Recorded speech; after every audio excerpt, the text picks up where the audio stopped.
This is another iRaw podcast. We podcast to make the world a better place for animals. It's both kind and rational to like knowing animals. You can't deny it's fashionable to like knowing animals. Hello everyone and welcome to Knowing Animals. Knowing Animals is a podcast in which we speak to animal studies scholars about a piece of their work. I'm Josh Milburn and I do like knowing animals. This episode of Knowing Animals is brought to you by AASA, that's AASA, the Australasian Animal Studies Association. I'm a member, today's guest is a member, and you can become one too. Membership is very reasonably priced and comes with a range of benefits. The episode is also brought to you by the Animal Publics book series from Sydney University Press. This is a great collection of books about animal studies. Today, among other things, we're going to be talking a little about Australian law, and this is a topic very well represented in the series. Take a look, for instance, at Australian Animal Law, Context and Critique by Elizabeth Ellis, which was released as part of the series in 2022. Also, a quick shout out to Elizabeth Usher, who provided the updated theme tune for Knowing Animals. To learn more about Elizabeth, visit veganthused.com. Today, I'm very pleased to introduce you to Serrin Rutledge-Prior, who is reading for a doctorate in the School of Politics and International Relations at the Australian National University in Canberra, and is, at time of recording, a visiting scholar in the Philosophy Department at the University of Arizona in Tucson, United States. She's interested in questions about animal politics, animal law, and democratic representation. Today, we're going to talk about a paper of hers that touches on all three of these issues, and that's Criminalising Cubes of Truth, Animal Advocacy, Civil Disobedience, and the Politics of Sight, which was published online first in the journal Critical Review of International Social and Political Philosophy, or CRISP, in 2022. Welcome to the podcast, Serrin. Hi, Josh. Thank you so much for having me. So can you start by telling us what led to you working on Cubes of Truth? Yeah, so I do some volunteer work with a fantastic community legal centre, the Animal Defenders Office, which is based in Canberra, Australia. And through this work, I got to hear about a couple of examples where activists engaged in Cubes of Truth faced some legal repercussions. So Cubes of Truth, for those listeners who aren't aware, they're a form of activism where activists are usually, arranged in a kind of outwards-facing square, and they'll be holding up a flat screen TV or a laptop that's showing footage of animal slaughter, animals treatment in the factory farming system, animals treatment in research settings. So they're standing there silently showing this footage, and there are also activists on the side who are trying to engage members of the public in conversation about what they're seeing. So there was a case in the Australian state of Queensland and in the Australian state of New South Wales where activists were prevented from doing this work because it was deemed to be, showing this footage was deemed to be too offensive to be seen in public. And I thought this was really quite interesting, given the idea is to show footage that is showing behaviour that is legal, essentially. So it's, quite brutal and visceral and shocking to see, but it is, all legal activity that goes on. Yet here we have the legal system saying that what is legal can't be seen in public. So I thought that there was a really interesting kind of tension there, and I wanted to explore it a bit more in this paper. Do you think there's anything unique about Cubes of Truth as a form of activism? Yeah, so it is a relatively recent form of activism. So I think the first cube was held in 2017, I believe, in Melbourne, Australia. So in terms of research that shows, maybe how effective it is, I'm aware of one paper that shows that it actually might be a particularly effective form of activism. And I think that's because not only is it engaging people visually, so it's showing people what happens to animals in these systems, but there's also the element of the activists who are taking part who try to engage people in conversation and actually talk to them about what they're seeing. So, unlike a billboard where you might see an image of an animal in a horrific situation in a factory farm, you might see it, be shocked, and then sort of move on with your day. This kind of forces people to, or invites people, I should say, to kind of slow down and really think about what they're seeing and put it in the context potentially of animal rights, animal welfare, that kind of thing. It's very interesting that the first one was back in 2017, because I think this is something that people all around the world will be aware of. I've certainly seen them here in the UK, and I know that they're in the US and in continental Europe outside of the English-speaking world as well. There are a few conceptual tools that you bring to bear on this question of cubes of truth and about what they're doing and why. I suppose it's important that we're clear on what they are.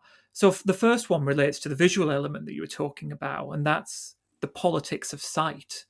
So could you introduce us to this idea and explain how it interacts with the question of cubes of truth?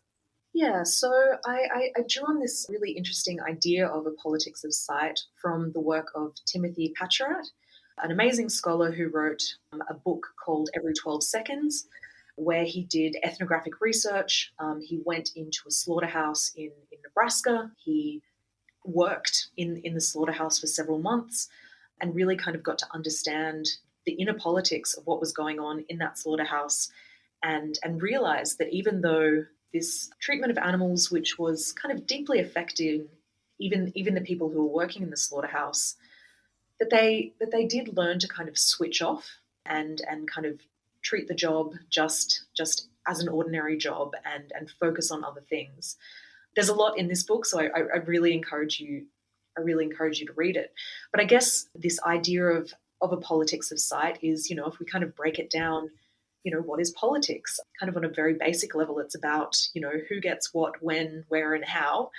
And if we're thinking about a politics of sight, we're talking about how what we see in our day-to-day lives, what we're presented with, can kind of shape the values that we have as a society. And it can shape, how we determine where we allocate our resources.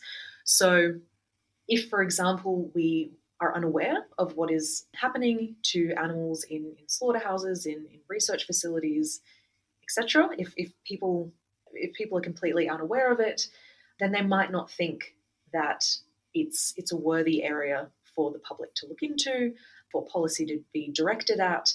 But we see, at least in Australia, there was a recent scandal involving the live export industry. That's been kind of an ongoing scandal over the past few years, where footage of animals being exported in hot, big, steaming kind of tanker ships over the summer months, and having a really horrific time.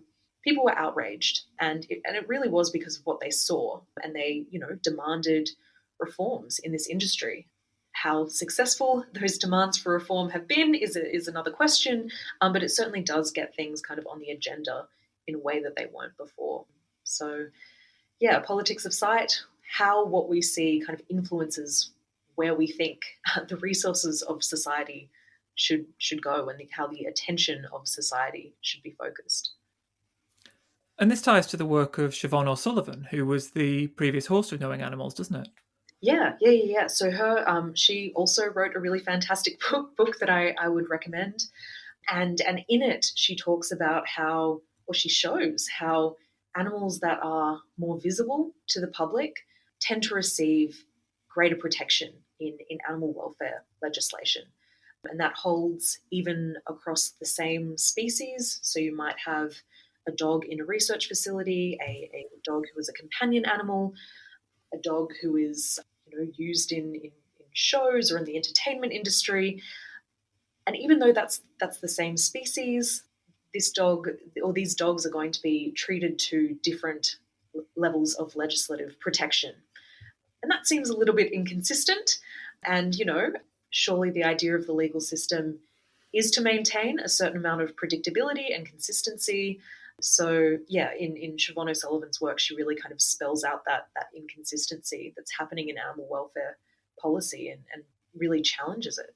Great. So cubes of truth have the ability to increase the visibility of animals, but you draw upon some other ideas as well. So it might seem obvious that cubes of truth are also able to increase knowledge of the things that we do to animals. But what's really key, you argue, is that they can also increase understanding. So could you introduce us to this distinction between knowledge and understanding and explain how cubes of truth help with both of them? Yeah, so I think the distinction that I'm trying to draw here is, we can know about something, we can have certain facts, and I think a lot of us are aware of the treatment of animals in the industrial farming system. You know how chickens have the one A4 sized piece of paper that's all the size they're given in these systems. You know that there are crowded sow stalls for pigs, gestation crates, etc. A lot of us do know about this, do know that these kind of things are going on, but we don't really connect it with our systems of value, with our moral systems, I suppose.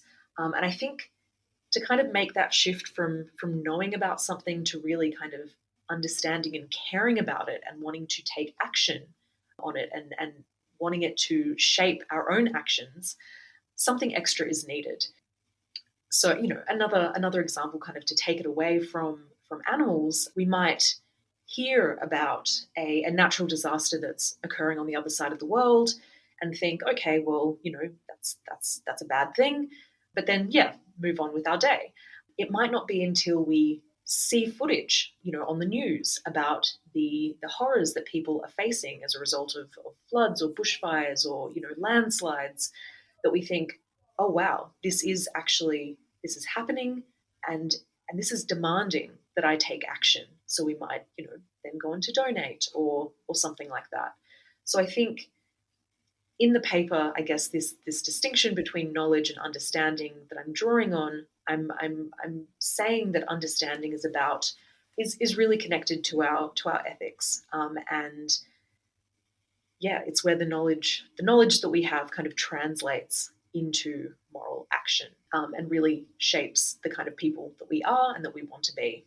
I noticed, though, that you identified a way that cubes of truth might offer only a limited understanding, and that was your worry that the cubes of truth don't deliver knowledge and understanding of the ways that animals resist the things that we're doing to them. Yeah. So, and I realized that I left part of the previous question unanswered. So I'll quickly dive in with that. I think in terms of this distinction between knowledge and understanding, cubes are, I think, at least potentially particularly well placed, given they have that aspect of people discussing footage that they're seeing, so that they can kind of draw out the ethical implications of it. So that's kind of where I think the visual aspect, and that kind of deliberative aspect kind of come together nicely. And I guess one of the worries with criminalising cubes of truth is that not only is this preventing the public from seeing what's going on in these industries, and this is information that they often wouldn't have access to otherwise, this is kind of foreclosing an avenue for us to see and bear witness to animals' own forms of resistance. So in the footage that activists show during Cubes of Truth, we can see animals struggling against what's happening to them. We can clearly see that they don't want this to happen to them. I think there's a bit of a myth that might go around that, the animal welfare laws are in place. If the animals are killed quickly and easily and they've had a happy life, then this is all fine. And maybe in theory, if that were actually what was going on, then okay, that's one thing. But this footage that's being shown by these activists clearly shows that these animals, who are often not in particularly healthy states, they're being brought into these slaughterhouses, and treated in ways that they object to, that they strongly object to. And I think this can allow us to see, if we look at it in the right way and if we take it seriously, we can see this as forms of political rebellion almost on the part of animals, that there is this systemic injustice being treated upon them, and they know it, and they do their very best to struggle against it. I think we need to recognize the agency in that and start viewing animals not just as victims who need to be saved, though they certainly are in these contexts, but also as active agents who are struggling against their fates in this system. So this legal pushback that you're talking about that's come in Australia, this is around the idea that cubes of truth are offensive. Is that correct? Yes. So in one case, and I should say this is all on the public record, so I'm not revealing anything that's privileged information. But in one case in Queensland, there was an activist. He was participating on his own or with a partner in a Cube of Truth style protest. So he was on his own holding up a laptop showing this kind of footage, and his partner was out, trying to engage people in conversation. And he was arrested under public nuisance laws, even though, at least reportedly, no members of the public had complained. It was just some police who happened to notice this protest and arrested him. And in the magistrate's court, the decision by the court ended up being that he had indeed breached these public nuisance laws because he was showing footage that was offensive and too offensive to be seen in public. So there was that case. In New South Wales, something slightly different happened. There was a group of activists, again, participating in a Cube of Truth protest, and police officers had, kind of repeatedly kind of warned them not to do this, again, kind of saying that this was not appropriate footage to be showing in public.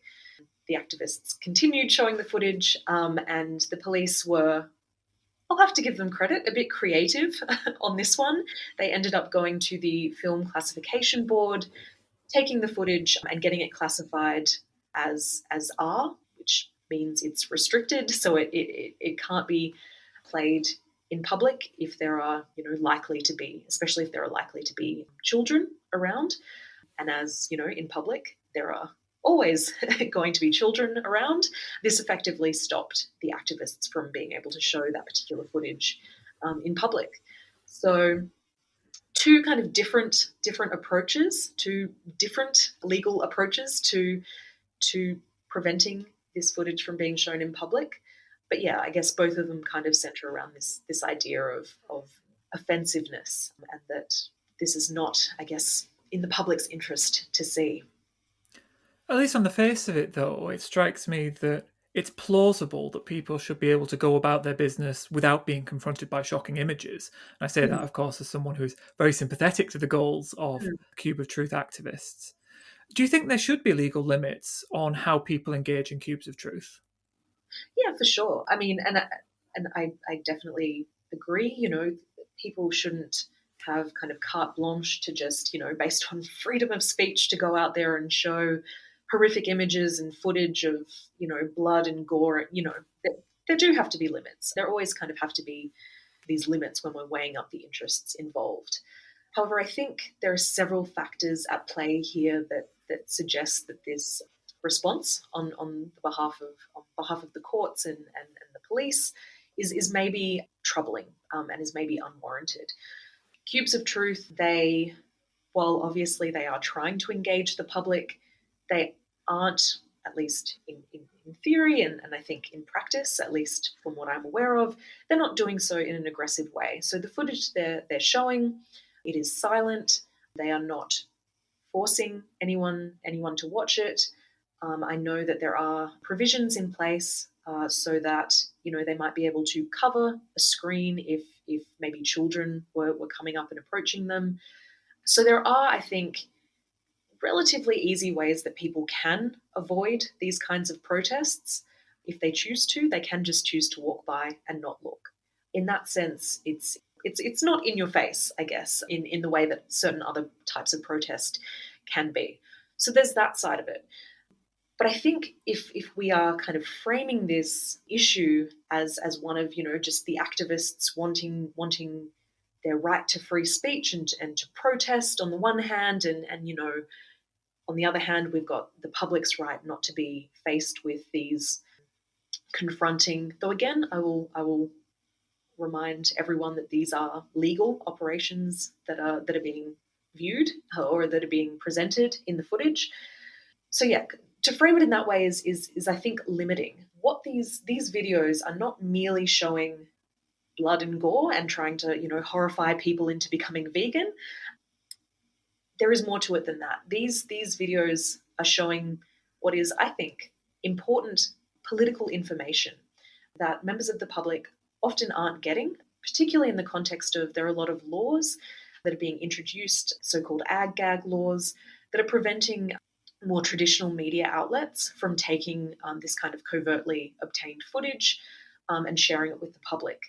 Now, this kind of footage is happening in industries that most people are buying meat from these industries. Most people have a pretty direct connection to these industries and have a right to know what's going on in them, how they're being regulated, and how animal welfare laws are actually playing out in practice, or how they're not playing out, as the case may be. So this really touches on a political issue of animal welfare policy and, I guess, the public's right to be informed about the policy that is going on in these industries. So I think we need to think about it as a political issue that is in the public's interest to know. Yes, I see exactly what you mean. One of the other things you said that struck me was that even if these cubes of truth were illegal, activists might be justified in engaging in them as acts of legitimate civil disobedience. Yeah, so there's this concept in political theory, political philosophy, and I'm sure a lot of activists are well aware of it as well. So this idea of civil disobedience, where it can be, in certain instances, justified to take illegal action because it is promoting a greater social good. So, the idea isn't just that maybe you feel particularly passionate about something and, you want to go out and break the law and because you think it's a good thing to do. At least as it's generally understood, you are going out there is a particular political purpose that there is no other way this political purpose can be reached. So in the case of animal activism, if there is no other way that the public is going to be able to get access to this footage and have these kinds of discussions about animal welfare policy, then even if it did become illegal to show this footage in public, we might think that activists are in fact justified in going out and doing it anyway, because it gives the public access to really important information that they wouldn't otherwise have. Now, Serrin, we ask every guest on Knowing Animals 5 quick questions. Are you ready for your 5 quick questions? Bring them on. Can you recall the first piece of pro-animal scholarship you ever read? I think it would have to be at least the first full book that I can remember reading on this topic. It would have to have been Carol Adams' The Sexual Politics of Meat, which I was still a teenager, and I was part of a feminist reading group, and we were reading, and yeah, that was one of the books that we read, though I was a vegetarian for several years before that, so I must have been reading other stuff. I must have been picking up on these arguments from somewhere, but that would have been the first book that I do remember kind of sitting down and reading all the way through. Can you recall the first piece of pro-animal scholarship you ever wrote? Yeah, so when I was an undergraduate, I was lucky enough to do a summer research project with a member of the philosophy department that I was in. And I ended up writing a paper that was later published in Ethics and the Environment on animals and morality. Even though the paper itself wasn't, directly focused on animal ethics per se, in it I was arguing that a lot of the actions that we see animals take, the behaviors that animals take part in, can be viewed as moral. I think was kind of responding to this idea that, animals are just these kind of reactive beings that, even if it looks like they're being friendly towards their conspecifics or, they're caring for their children, it's just this kind of innate evolutionary process that's going on. It's not real morality. And I guess I kind of saw that as another instance where we were kind of drawing this arbitrary line between humans and all other animals. And, if we want to say, I guess the purpose of that paper was to argue that if we want to say that these instances of animals showing what really seems to be empathy, compassion, care for other animals, if we really want to say that that is just kind of reactive behavior, then I think we need to say that about a lot of human moral behavior as well. So again, even though that paper wasn't, saying that we need to treat animals in a particular way, I would say it's pro-animal in the sense that it was trying to break down, one of these numerous boundaries that we try and put up between ourselves and the rest of the animal kingdom. If you had to name one animal studies scholar who's had a big impact on you, who would it be? I refuse to name one. I'm going to name two. So firstly, Eva Mayer I think her work is absolutely fantastic. I think she is one of the absolute best animal philosophers working currently. Her recent book, which again, I'm mentioning all these books, but everyone should go out and read them, When Animals Speak, just absolutely revolutionized my thinking. I think a lot of political philosophy that has touched on animals often comes up to this problem of, well, if we want to include animals in the political sphere, how do we do that? They can't communicate with us. They can't speak, English or Spanish or another kind of human language. So how do we understand what they want? And in this book, Mayo really outlines in a very convincing way that animals can and do communicate with us, and in political ways as well. So yeah, this really inspired my thinking. And the second scholar I will name is Tara Ward. So she is a lecturer at the University of New South Wales in animal law, and she also is the co-founder and principal solicitor for the Animal Defenders Office, which I mentioned earlier. She is absolutely tireless in her work on behalf of animals and is probably the most inspiring person I know. So yes, I would definitely recommend both of these scholars to listeners. Oh, that's fantastic. Just to say that we interviewed Eva about When Animals Speak on episode 168 of Knowing Animals. I think we've had Tara Ward on Knowing Animals, but I'm not certain about that. If we haven't, we definitely should have. Yes, definitely. What's the most important thing that academics can do for animals? So I think obviously writing papers is important. That's great. But I think what's really important for academics to do is to speak up for animals in as many different fora as we possibly can. So we are given a pretty privileged position. We, can write op-eds in the paper. We can engage with our students, we can engage with other academics, we can engage with policymakers. And these are all opportunities where we can raise issues that are relevant to animals. And I think we have an obligation to do so. So I mentioned, we have the opportunity to teach, and I think this is a really, really important forum for being able to educate people about issues affecting animals. And I think, we don't have to be out and out activists pushing a particular line. It's about the conversations we can have with students. And in particular, and this is something that I like to do in my classes, is to challenge and question the kind of or under-examined assumptions that a lot of people have about animals and about assumptions about the world in general. But, I'll often try and throw in examples relating to animals. Because I think a lot of people just don't think about these issues. Obviously, there's a lot going on in the world, a lot going on in people's personal lives.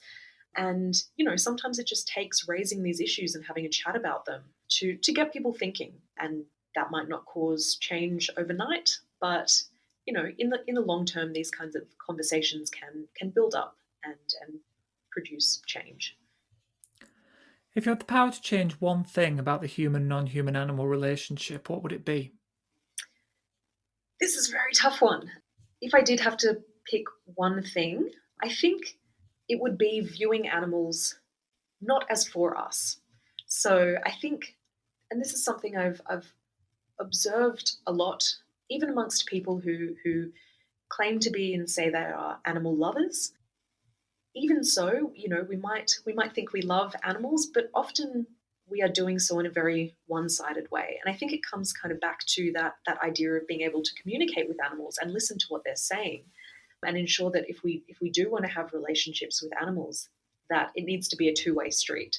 Just as relationships with other humans that that we have are hopefully a two-way street, we need to start thinking about our relationships with animals in that way, and not merely thinking about what we can get out of the relationship, but also what they want. And sometimes, far more often than we currently do, putting their interests first.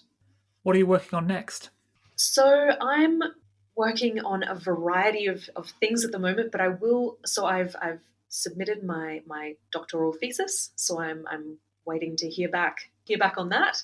But I think the primary thing that I'd really like to work on next is to kind of distill the arguments in my thesis down, and write a paper, and hopefully also kind of share the research that I've been doing in my thesis in more kind of public spaces for those people who aren't able or willing to read, an 8,000 word academic paper, which, let's be honest, can be a bit of a slog sometimes. But yes, essentially kind of sharing my doctoral research with more people. And how can people find out more about your work? So Googling is probably just Google my name is probably the best way. I do have a website, serrinrutledge-prior.com, and I'm on Twitter, though very intermittently. But, feel free to go on there and follow me, say hi if you'd like. So my handle is SerrinRP. Well, thanks so much, Serrin, for joining us for this podcast. And thank you, listeners, for joining us for Knowing Animals, the podcast where we talk to animal studies scholars about their work. Don't forget to follow us on Twitter at knowing_animals or on Facebook at Knowing Animals. You can follow me on Twitter at Josh L. Milburn or on Instagram at A Vegan Philosopher. Please spread the word. We're keen to meet new people, to speak to new audiences and talk about new topics. I'm Josh Milburn, and I do like knowing animals.